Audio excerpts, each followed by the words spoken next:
How's it going, YouTube? Andy here. Welcome to the first episode of Andy's Bargain Bin, where we check out games on Steam, PlayStation, whatever, that are $15 or less and see if they're worth your time. Today's episode is about a game called My Island. Open world, crafting, building, surviving, all that kind of good stuff. Stuff that, I like to dabble with a lot. I believe, if I recall right, there's just one person that made this game, and they're always working on it, taking advice, comments, criticisms, and trying to make the game better. So you see right now, the game is usually $14.99. We got it on sale for $4.49. I have played some time in it already. I did really enjoy the way it's set up, how it plays, but let's take a look at what we got so far in this game.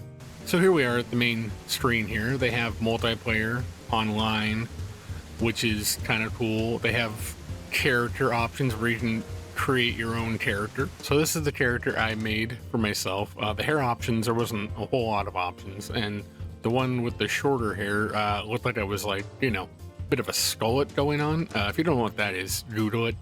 But the character looks kind of accurate. I mean, look at the pepperonis here, and I don't know that's accurate, but I'm not mad about it. There's another cool thing about this game. These options here at the bottom, right?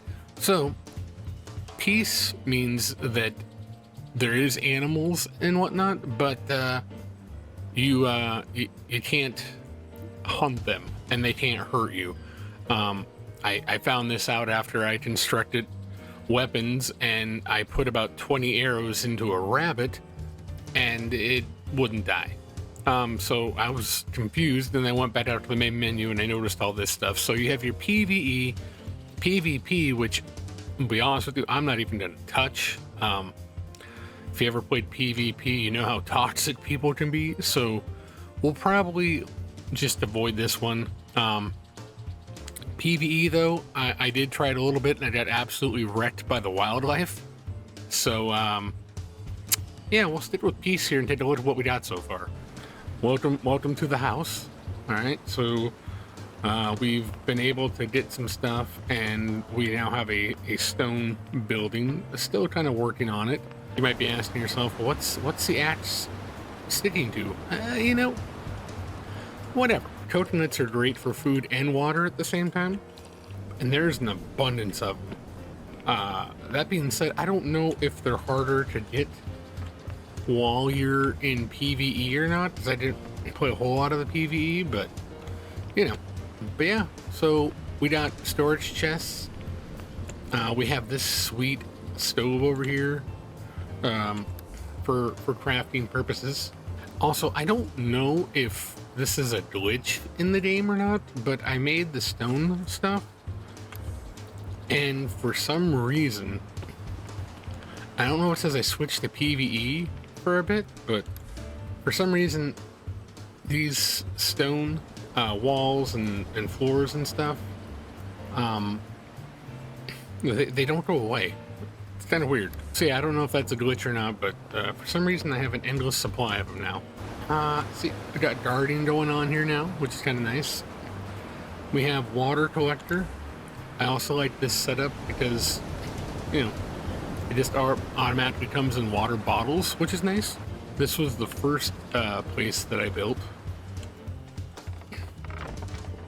And, I have all the same kind of stuff over here and some workbenches. And now if you want to have a spawn point in this game, you definitely need a bed, or you can build like a basic shelter kind of scenario, whichever you feel like. Also, you can see this right here.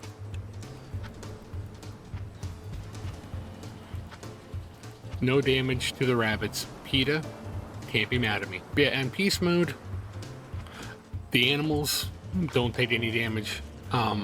What I did notice was, though, in PvE mode, when you go to try to hunt the rabbits and whatnot, they tend to run away from you.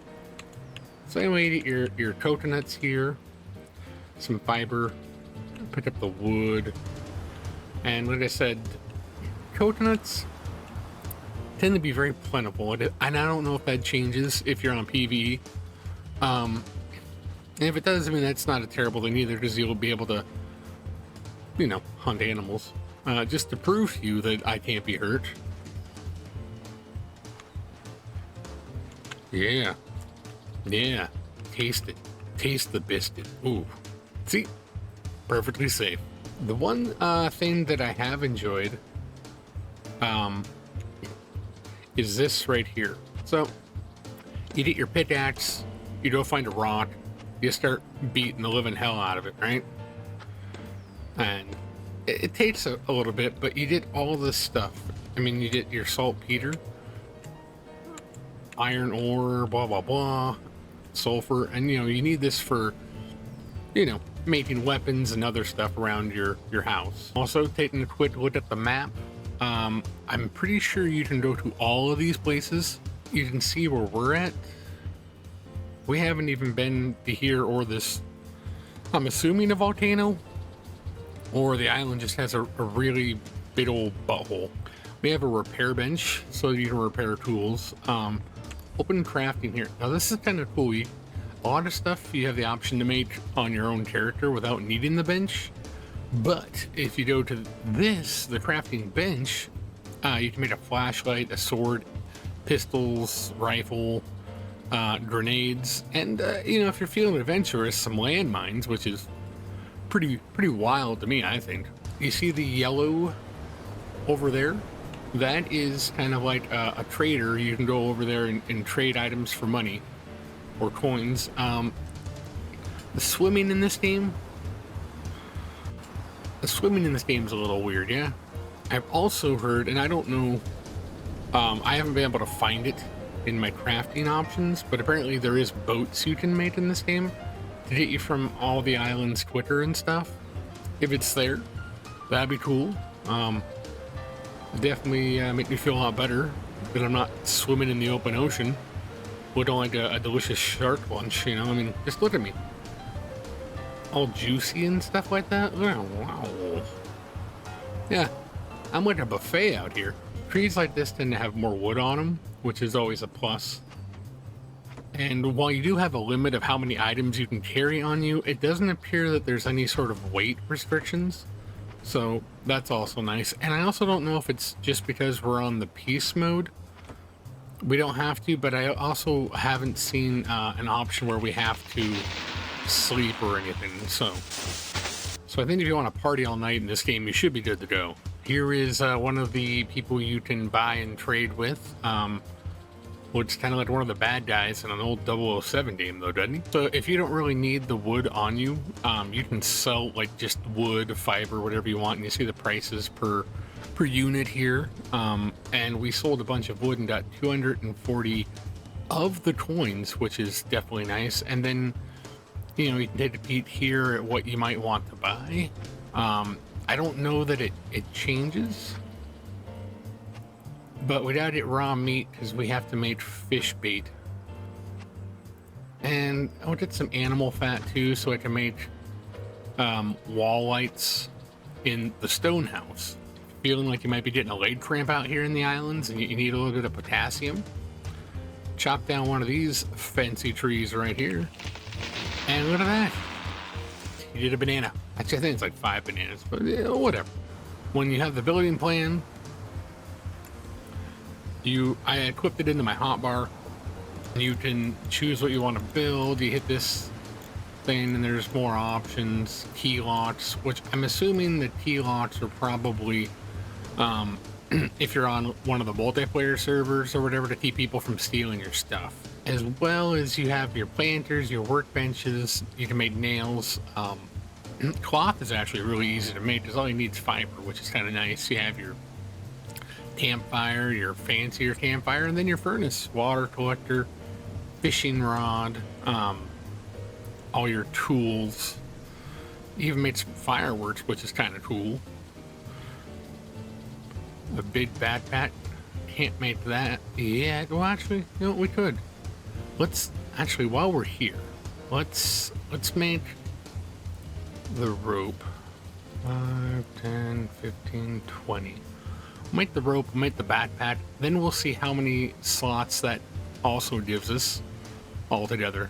That might be kind of nice to know, you know? So that way if we go out and go searching, we can take stuff with us, you know, to survive, whatnot, and we'll make the big backpack. But yeah, there's also, you can make clothes, which I haven't done yet, because I mean, we're on the island. I mean, might as well just, you know, just free ball it. I might make some of the pants though, just so it doesn't look like I'm throwing out a sausage lunch here on the island. There's things you can make with like tables, chairs, carpet even. But yeah, if nothing else, if you go out exploring, you'll need to make a simple shelter, so that way you have a place to respawn from when you die. But I don't think you'll die in the peace mode, as long as you're staying fed and hydrated. But if you go to like PvE or PvP, you know, you're probably gonna have to. There's even some pre-made kind of stuff here, which, you know, maybe we'll try that and see how that turns out. I'm not really sure. Let's take a look at our inventory. So we added the big backpack. Oh my god. Okay, so this was our limit before. So we went essentially from like 30. Is that 30? Let me do the math here. Okay, so I think started out with like right here was the end, and that's about 30 slots if my math is correct. Don't quote me on that. Math isn't my strong suit, but we went from about 30 spots there, and now we've added this with the backpack, which puts us at about 60. So big backpack doubles your storage, so that's definitely a plus. So if the night closes in here in my little personal slice of heaven on the island, we'll get to probably what you want to hear now. Is this worth your time and money? Being that this game is usually $15, but you know, it's on sale right now, I think it's worth it. If you're into stuff like this, like I am, where you just want to build and craft and enjoy your time, not being stressed with like, you know, playing games online and stuff like that, and you just want to relax and build, maybe you know, make a nice wolf coat out of some animal skin or whatever, I would say it's worth it. If I had to put a rating on this, from 1 being like the worst thing I've ever experienced, and 10 being like, oh my god, this is amazing, I think for right now, for having about 7 hours in, I think I'm gonna give it probably an 8.5. But like I said, if you're in the open world, crafting, survival, all that kind of stuff, this game's pretty solid. And even at regular price of 15, I still think it's worth it. If you just want to like spend some time just building random stuff like I do, I think you'll like it. What a way to end this first episode, huh? Look at that view. Some people pay like $8 grand to see this kind of stuff. So that's the first episode of Andy's Bargain Bin. I hope you enjoyed it. If you do, please feel free to hit the thumbs up button and subscribe here to the YouTube channel. We appreciate that. And if you like this, make sure to let me know in the comments. This is something I've kind of wanted to do for a while and I just haven't. But I think it's kind of important to test out games like this that might provide hours of fun to people, depending on what you're looking for. And it's not just going to be this kind of game that we looked at. We're going to look at everything. We're going to look at demos, free-to-play games, games on sale, and we're going to try from all different categories, you know, first-person shooters, scary games.